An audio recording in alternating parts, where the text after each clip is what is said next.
Ya, kembali lagi pada perkuliahan pengantar dasar matematika. Topik kita pada kesempatan kali ini ada dua hal ya. Yang pertama adalah negasi dan diikuti dengan ekuivalensi. Jadi kedua topik ini diharapkan Anda bisa memahami pengertiannya, kemudian bisa menentukan negasi dan bentuk ekuivalensi dari pernyataan tunggal maupun pernyataan majemuk. Pembahasan kali ini saya awali dengan materi pertama, yaitu tentang negasi ya. Baik, dalam pengertian sederhana, saya akan menuliskan beberapa poin yang terkait dengan apa sih negasi itu, kemudian bagaimana penggunaan negasi dalam logika matematik ya. Jadi negasi ini erat kaitannya dengan ingkaran ya.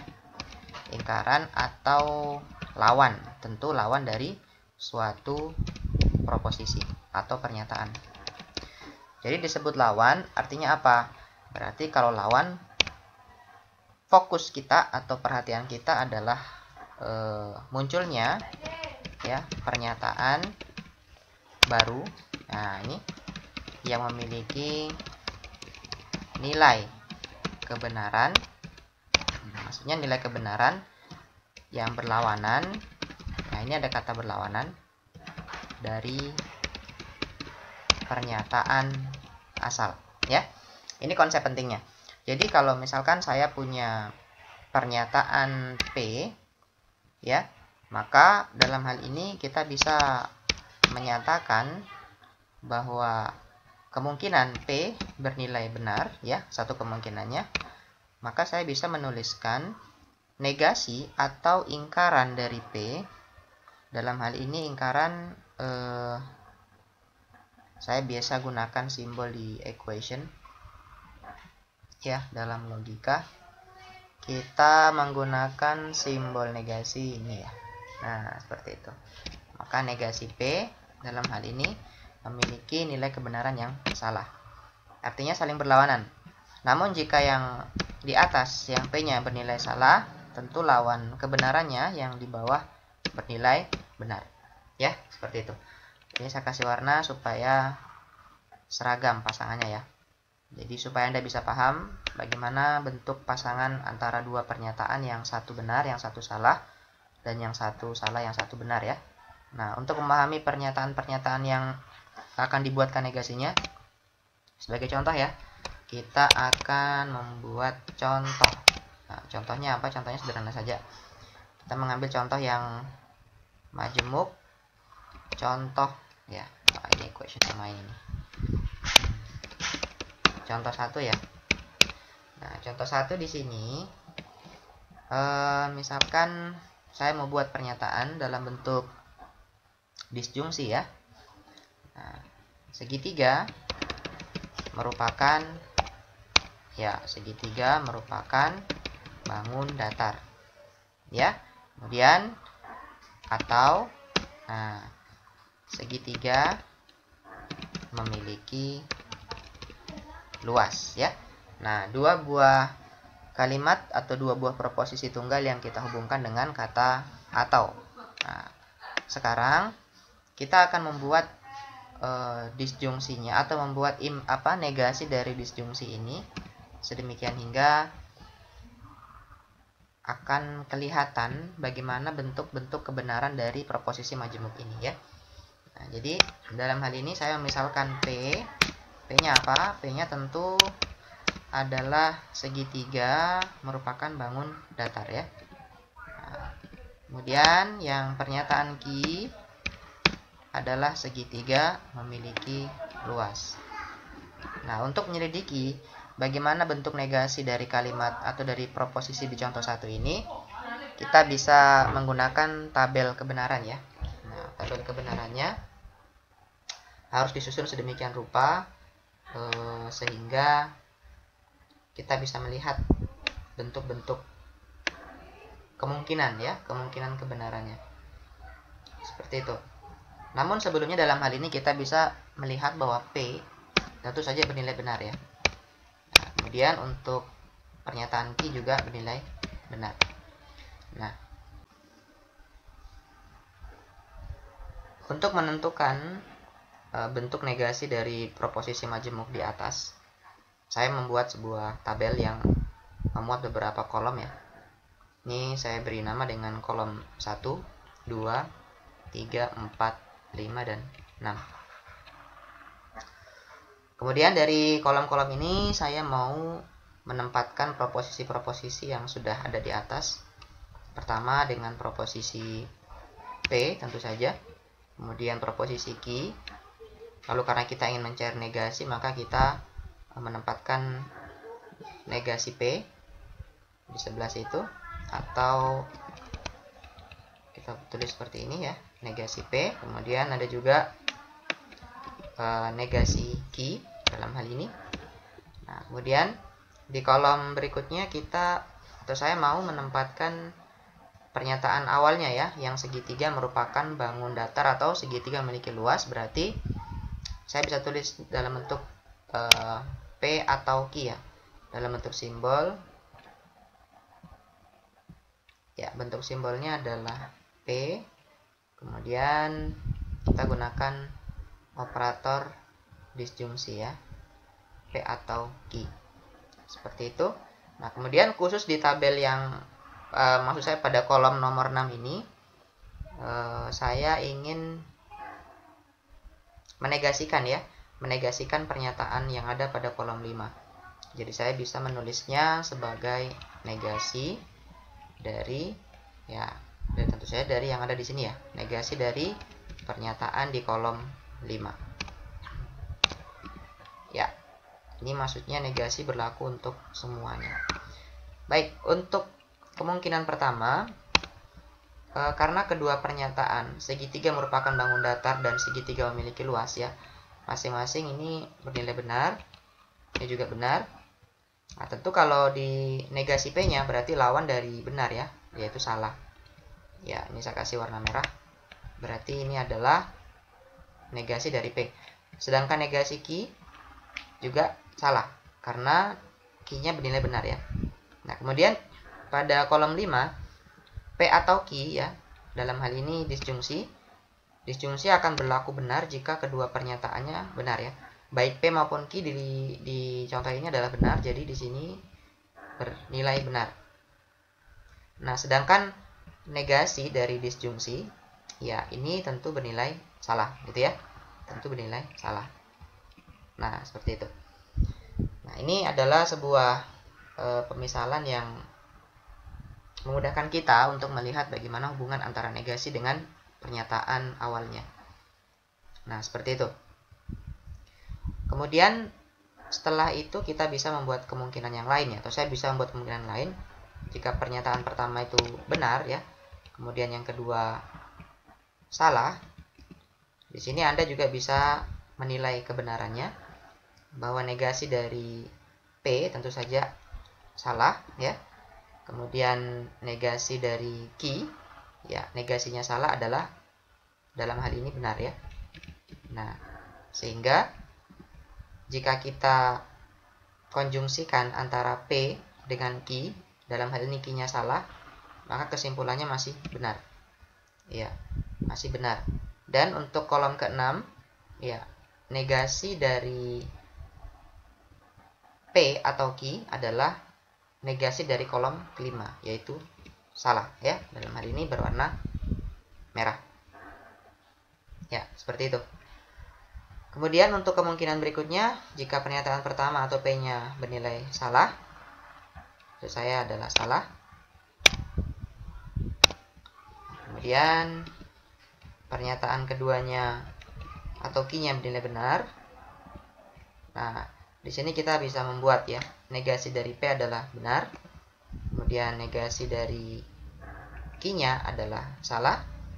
Nah, ini disjungsinya masih benar ya, sebab disjungsi selama masih ada benar maka hasilnya juga benar, sehingga di sini negasinya juga, negasi dari kolom kelima adalah salah ya. Nah, seperti itu. Untuk di kemungkinan terakhir ya, untuk kedua pernyataan yang sama-sama bernilai salah, seperti itu. Di sini negasinya tentu benar ya. Ya, itu juga untuk berlaku untuk pernyataan key-nya, negasi key juga benar. Sehingga kalau dua hal yang salah disjungsikan, P disjungsi key, ya maka kesimpulannya adalah salah ya. Sebab sudah memuat dua hal yang salah. Kemudian negasinya tentu saja benar. Ya. Nah, dalam hal ini kita bisa lihat bahwa antara kolom kelima dengan kolom keenam nilai kebenarannya berlawanan ya. Seperti itu. Jadi BS, BS, BS, SB. Jadi ini merupakan sebuah pola ya, pola negasi yang terbentuk jika dua pernyataan majemuk didisjungsikan. Nah, demikian juga kalau misalkan saya ingin membuat sebuah padanan ya. Dalam hal ini saya langsung ingin membahas tentang ekuivalensi ya, seperti itu. Jadi ekuivalensi dari sebuah pernyataan majemuk ya, dalam hal ini pernyataan yang sudah saya buat tadi. Apa sih bentuk ekuivalensinya? Nah, seperti itu. Jadi kalau dalam istilah logika ya, ekuivalensi itu sebenarnya bisa dipahami sebagai bentuk yang serupa ya. Nah, atau bisa juga kita maknai sebagai sebuah pernyataan yang memiliki nilai kebenaran yang sama ya. Jika ada pernyataan majemuk pertama, maka kita bisa membuat pernyataan majemuk kedua, dan keduanya ini memiliki nilai kebenaran yang sama ya. Misalkan di sini ada pernyataan majemuk ya. Pernyataan majemuk 1, nah, misalkan seperti ini. Pernyataan majemuk 1 itu dikatakan ya ekuivalen atau setara ya dengan pernyataan majemuk 2 ya, jika dan hanya jika, nah ini yang paling penting, nilai kebenaran keduanya selalu sama. Nah, ini konsep kunci yang harus diperhatikan untuk memahami apa sih pengertian dari ekuivalensi, seperti itu. Baik, untuk membuat contoh ekuivalensi dari contoh yang sudah saya buat tadi ya, saya akan membuat tabel lagi ya di bagian ini. Nah, seperti itu. Namun saya akan menghapus beberapa kolom ya. Nah, saya pertama akan menghapus isinya supaya kita akan mencari bentuk ekuivalensi dari pernyataan yang ada di kolom kelima dan ada di kolom ke-6 ya. Khususnya di kolom ke-6. Seperti itu. Jadi ini saya pindahkan di sebelah sini. Ya. Ini akan saya hapus. Ya. Kemudian kita masih berfokus di soal yang pertama tadi ya. Saya mengcopy semua ini. Ya. Nah, seperti itu. Dan saya mengcopy juga bagian negasinya ya, karena kita topiknya adalah negasi. Jadi cukup di negasinya saja. Nah, kemudian saya ingin membuat sebuah padanan atau membuat sebuah bentuk ekuivalen dengan menggunakan konjungsi ya. Konjungsi dari dua hal ini, atau dengan kata lain saya ingin mengkonjungsikan antara negasi P dan negasi Q ya. Nah, di sini saya mau input notasi dan kemudian diikuti oleh negasi Q. Ya, seperti itu modelnya. Nah, sekarang kita konjungsikan antara nilai-nilai pada kolom kedua dan kolom ketiga ya. Jadi salah, konjungsi salah, maka kesimpulannya tetap salah ya. Seperti itu. Salah dengan benar, maka kesimpulannya juga tetap salah, karena konjungsi selama masih ada salah, maka itu akan berlaku salah. Demikian juga di sini di kemungkinan ketiga juga masih berlaku salah. Sedangkan di kemungkinan keempat, benar dengan benar, maka kesimpulannya adalah benar. Ya. Ini kolom 56 saya hapus karena tidak dipakai. Ya, seperti itu. Ini adalah tabel kedua kita. Kolom pertama saya akan tandai dengan warna yang serupa nantinya ya, warna kuning misalkan. Kemudian Anda bisa melihat kolom keempat juga dengan warna kuning ya. Nah, sekarang kita perhatikan bahwa kolom pertama dengan kolom keempat memiliki kesamaan ya, dalam artian nilai kebenaran kedua kolom ya. Nilai kebenaran pada kedua kolom atau nilai kebenaran ya dari setiap kemungkinan proposisi majemuk ya pada kedua kolom. Bagaimana kesimpulannya? Tentu kesimpulannya adalah sama ya. Dikatakan sama kenapa ya? Karena pada baris ini, di sini salah, di sini juga salah ya. Di baris berikutnya salah, di sini juga salah. Baris ketiga salah, diikuti juga dengan salah. Yang keempat benar, di sini juga benar. Artinya semua kemungkinan memiliki nilai kebenaran yang sama. Nah, sehingga dari hal itu saya bisa menyimpulkan bahwa pernyataan majemuk ya, negasi dari P atau Q ya. Nah, ini kita katakan ekivalen ya. Ekivalen itu dalam simbol matematik simbolnya adalah seperti ini. Nah, ya, ekivalen dengan apa? Ya, dengan yang di kolom keempat. Saya tulis di sini. Ya, seperti itu. Itu maksudnya ekivalen. Ini saya pindah ke sebelah tengah supaya Anda bisa paham gitu ya. Nah, seperti itu. Jadi yang sebelah kiri ekivalen dengan yang di sebelah kanan. Kenapa? Karena ini disebabkan adalah nilai kebenarannya selalu sama ya. Itu pengertian dari ekivalen. Dari kesimpulan ini ya, kesimpulan yang saya kasih bold ini, kita bisa menarik beberapa hal ya.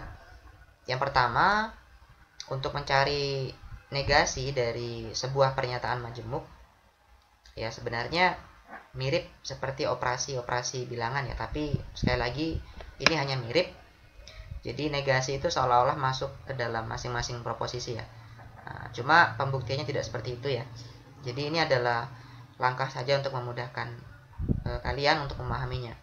Jadi negasi dari sebuah disjungsi ya adalah konjungsi, dan berlaku juga sebaliknya. Nanti bisa diselidiki sendiri ya.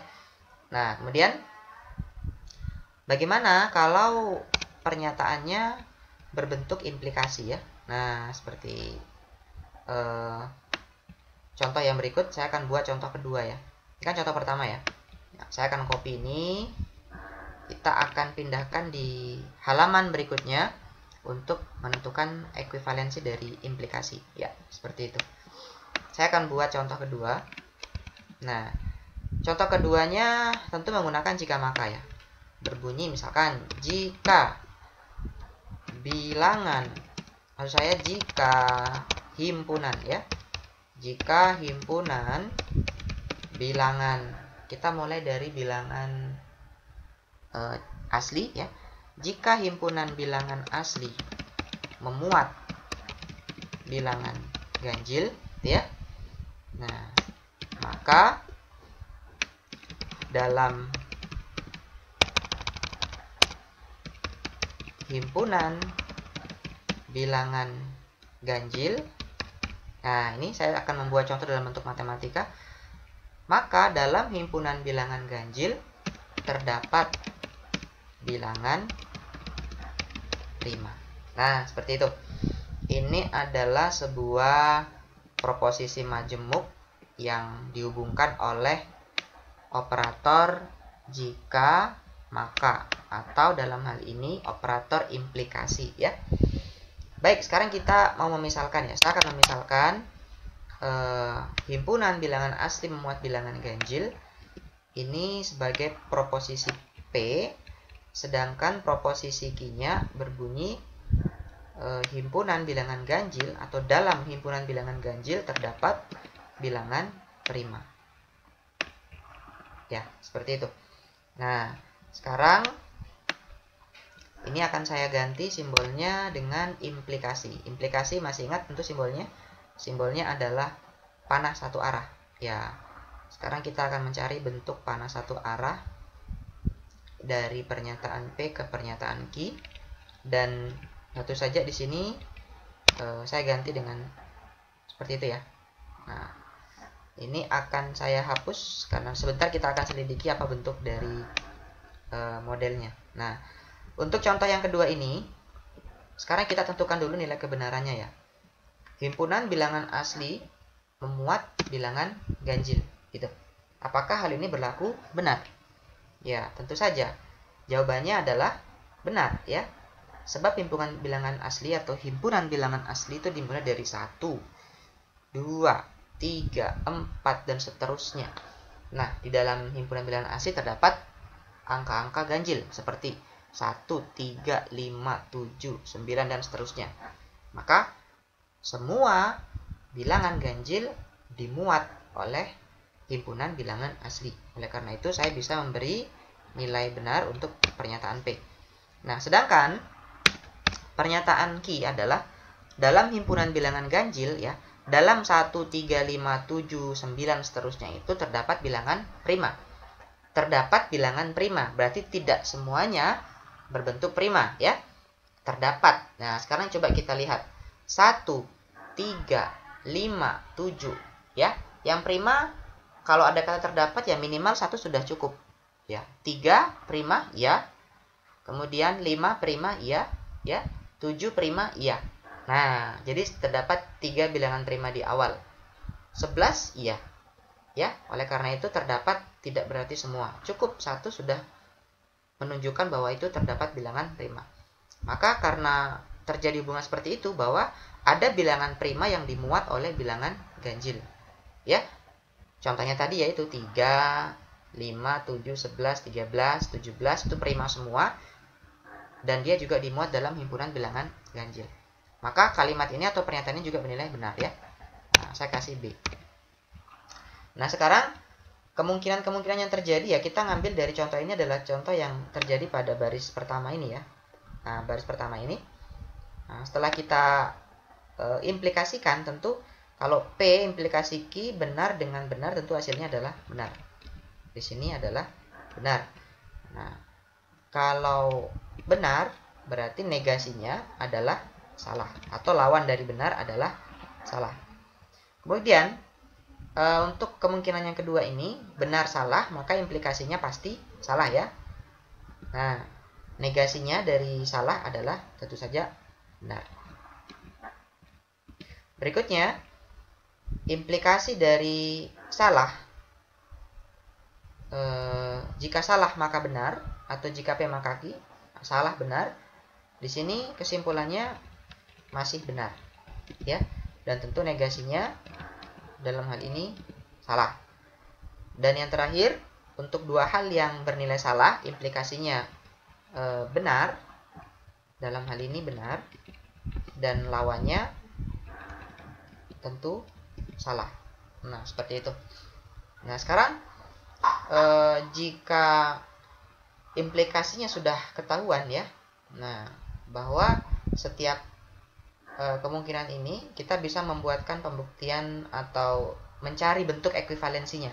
Kira-kira bentuk ekuivalensinya apa ya dari P maka Q itu sendiri, atau implikasi dari ekuivalensi dari implikasi ya. Nah, itu kita akan cari ini. Kita akan cari tahu bagaimana bentuk ekuivalensinya sehingga kita bisa membuat negasinya.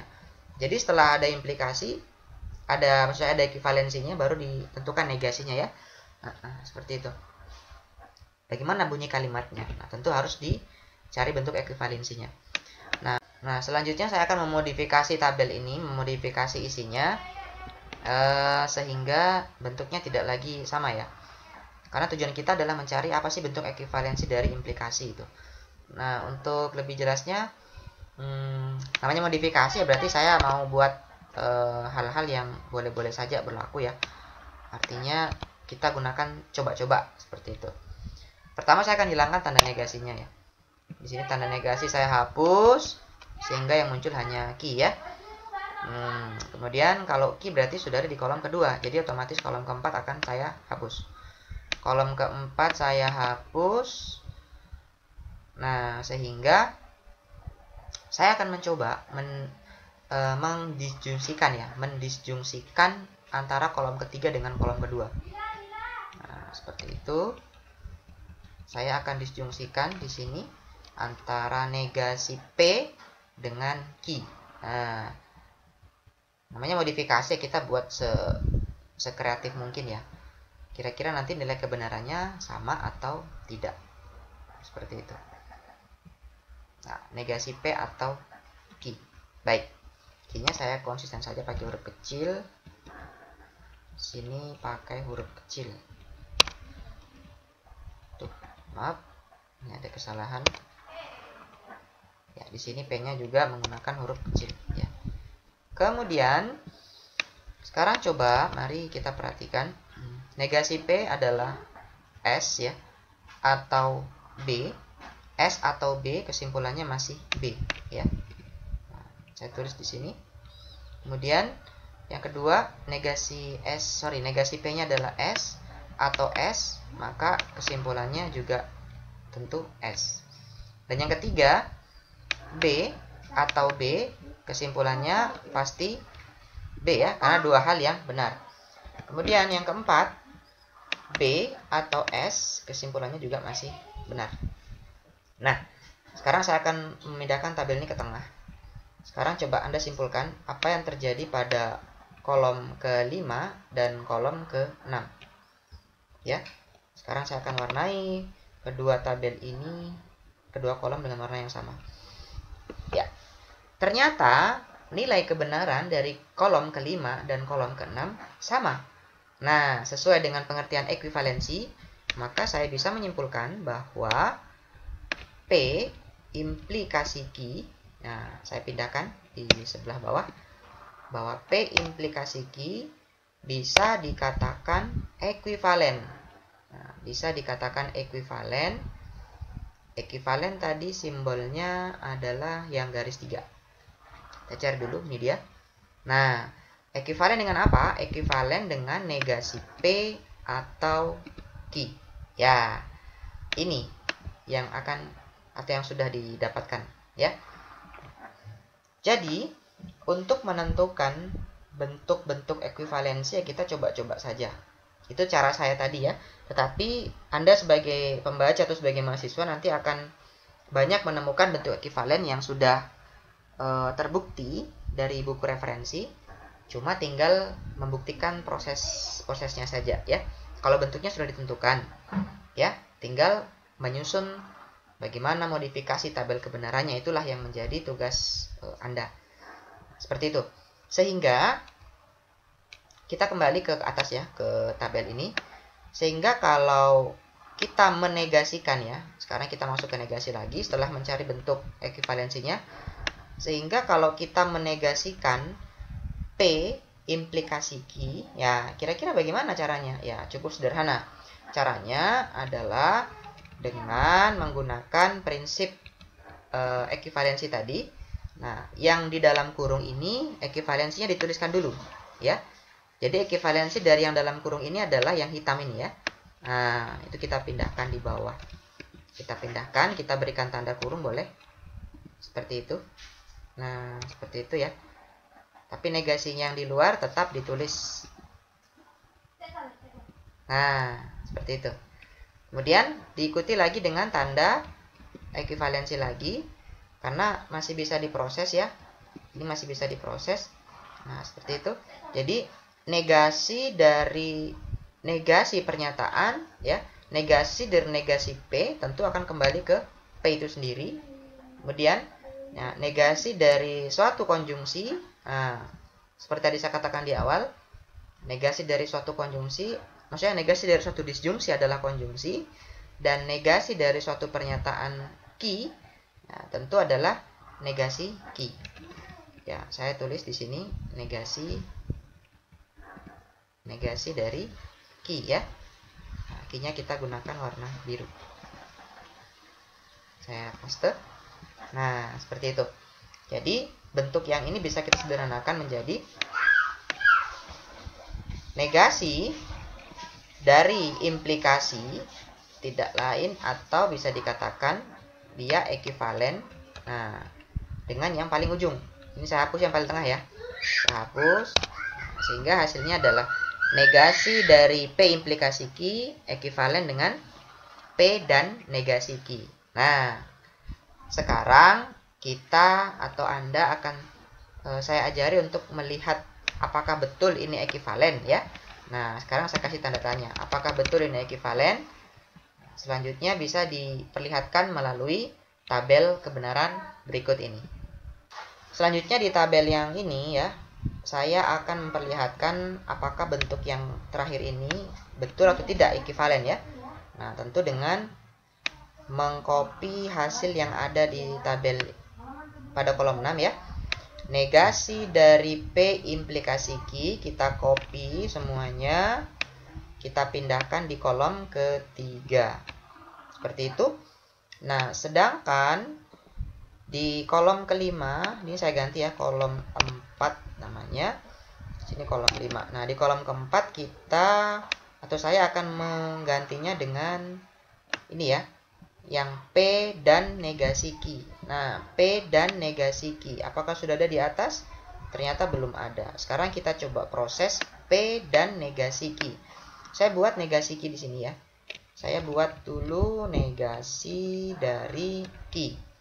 Nah, negasi Q di sini yang tadinya benar, di sini kan pernyataan pertama benar. Berarti di sini tentu salah. Nah, kemudian jika yang pertama salah, maka di sini pasti benar. Kemudian berikutnya ya kita negasikan saja nilai-nilai pada kolom kedua sehingga diperoleh bentuk pada kolom keempat ya. Jadi B negasinya S, S negasinya B, B negasinya S ya, dan S negasinya B. Nah, kemudian kita konjungsikan dengan P. Nah, seperti itu. Jadi saya buat di sini. Di kolom kelima ya. P konjungsi negasi Q ya, berarti kolom 1 yang kita hubungkan dengan kolom 4. Jadi B konjungsi S, kesimpulannya tentu salah ya. Kemudian B konjungsi B, kesimpulannya tentu benar. Kemudian S konjungsi S, kesimpulannya pasti S juga atau salah juga. Kemudian S konjungsi S, S konjungsi B, tentu kesimpulannya kalau masih ada salah berarti dia juga salah ya. Nah, seperti itu. Sekarang kita sudah menemukan bentuk P dan negasi Q. Sekarang kita lihat pada kolom ketiga, ini tak kasih warna kuning ya, supaya Anda bisa paham gitu. Kemudian kolom kelima tak kasih warna kuning juga. Nah, sama tidak nilai kebenarannya? Oh, ternyata sama. Nah, jadi kesimpulannya apa? Nah, kesimpulannya memang benar bahwa negasi dari suatu implikasi itu ekuivalen dengan, nah ini pernyataannya, P dan negasi Q ya. Jadi sudah tidak diragukan lagi, bentuk ekuivalensinya berlaku seperti ini ya. Jadi negasi dari implikasi ya bentuknya seperti ini, menggunakan tanda konjungsi dan negasi pada pernyataan keduanya.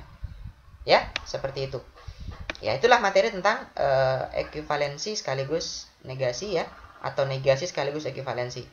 Di soal-soal latihan nanti kita juga akan berlatih ya, bagaimana menyelesaikan masalah-masalah ini secara sistematik. Oke, terima kasih. Untuk menambah pemahaman Anda, di sini saya sudah menyediakan 5 buah soal ya, 5 buah butir soal yang harus diselidiki keekuivalenannya. Jadi menggunakan tabel ya, tabel kebenaran yang sudah saya tunjukkan tadi. Silakan Anda tunjukkan setiap poin ini apakah ekuivalen atau tidak ya. Nah, tentu prinsipnya sederhana, jika nilai kebenaran antara ruas kiri dengan ruas kanan sama, maka itu pasti ekuivalen. Namun jika tidak, maka tentu tidak ekuivalen. Nah, seperti itu latihannya. Silakan dikerjakan ya. Terima kasih.